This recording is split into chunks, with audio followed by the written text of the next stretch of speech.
Après plusieurs jours passés à Gibraltar, l'équipage prépare le bateau pour partir aux Canaries.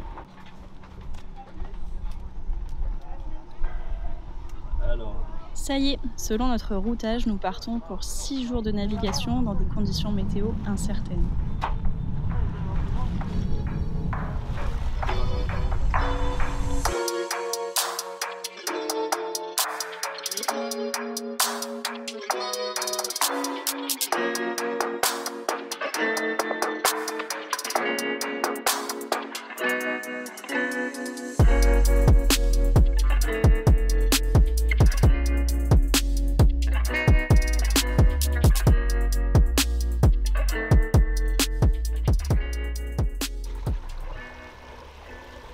Le lendemain, les conditions météo du jour, mer plate et peu de vent, nous permettent de sortir pour la première fois notre filet d'échantillonnage. Nous l'accrochons sur le bateau à l'aide d'un tangon de spi. Une fois le prélèvement effectué, nous remplissons la fiche de résultat. Ici, States. Si, qu'on le sorte.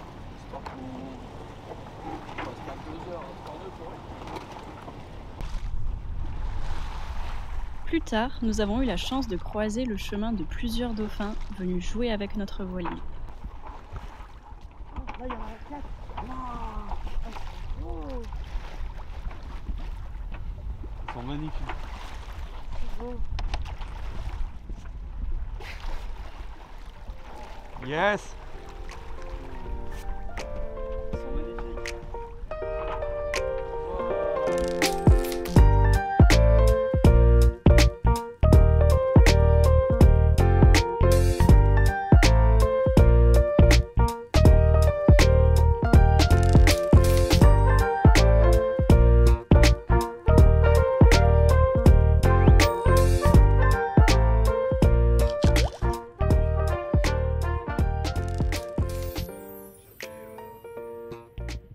À la nuit tombée, nous devons à nouveau nettoyer nos préfiltres du moteur, encrassés par des dépôts se trouvant dans nos cuves. Non, mais c'est pas censé tourner. En fait, ça, c'est censé sortir d'un téton comme ça, là. Ok.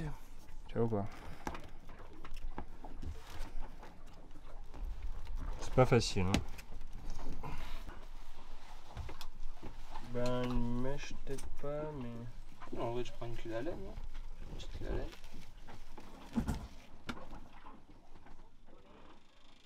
Après y avoir passé plus d'1 heure, notre moteur redémarre enfin.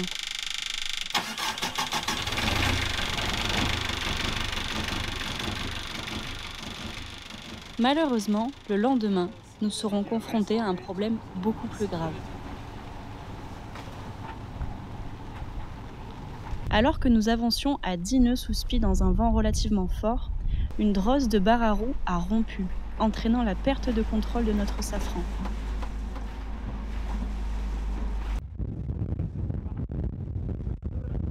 Notre barre franche de secours de 25 cm ne nous permettait plus de contrôler le safran, long de plus de 2 mètres, même en découplant les efforts. Par chance, notre pilote automatique fonctionnait toujours. Vas-y, reprends un peu.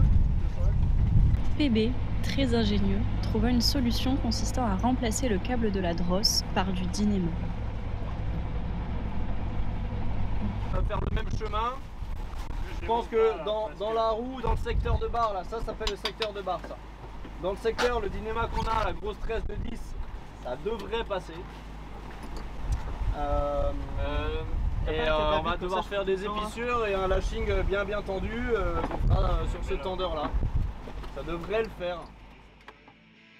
Après plusieurs heures de réparation, entrecoupées d'un orage inopiné, la barre à roue refonctionne. Nous reprenons notre cap et approchons des îles Canaries.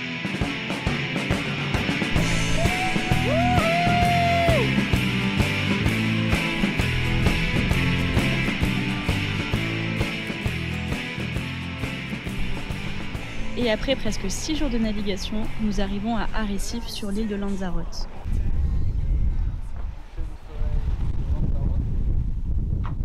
Pour fêter ça, PB nous joue quelques notes d'harmonica.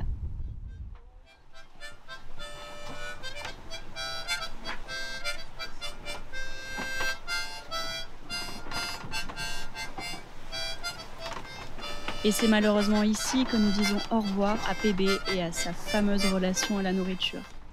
Près de la bonne mayonnaise, La bonne à la mayonnaise. température. Ah, c'est un skipper cuistot. C'est pas bon ça? Regarde ça. Elle est pas belle, hein, cette mayonnaise? Quelle belle. Nous décidons de profiter de nos quelques jours à Lanzarote pour partir explorer l'île et ses fameux volcans. Allez Mathilde!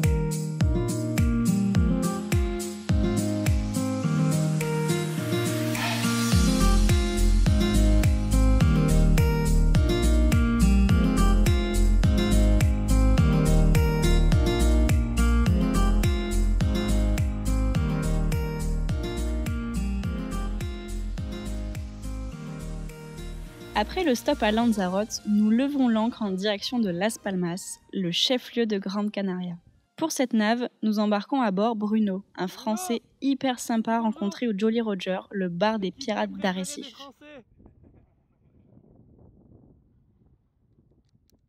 Juste avant de quitter le port, nous avons longé un énorme galion.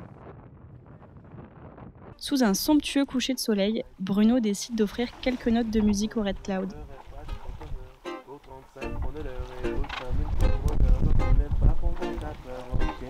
Je me lève un peu tard, j'enchaîne direct sur un pétard. C'est que ma vie ne va pas vers les dollars.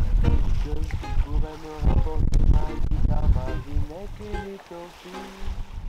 Le lendemain, alors que le temps nous le permet, nous décidons de ressortir notre filet d'échantillonnage afin d'effectuer de nouveaux prélèvements.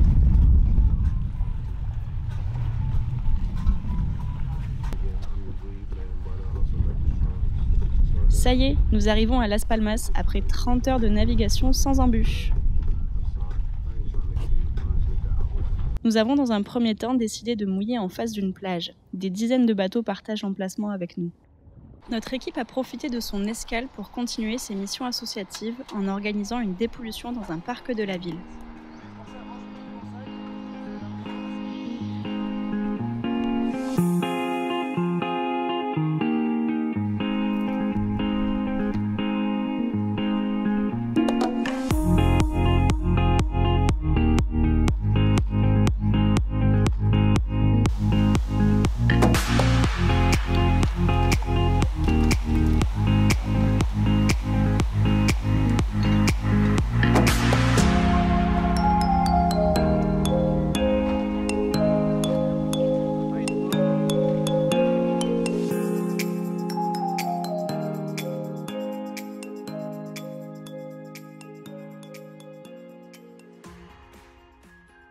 C'est aussi l'occasion pour nous d'aller rencontrer une antenne locale de Precious Plastic, prénommée Precious Plastic Grande Canaria.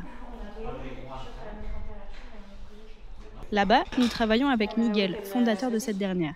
Il nous aide à terminer l'injecteuse, la machine servant à chauffer le plastique pour en faire de nouveaux objets.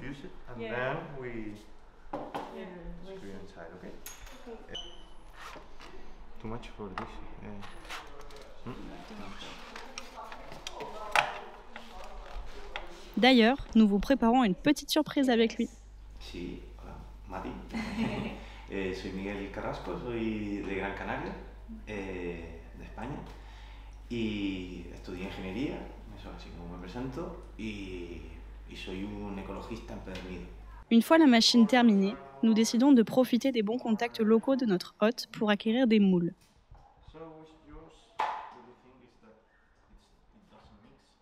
Miguel nous propose de réaliser des toupies et des pots de fleurs.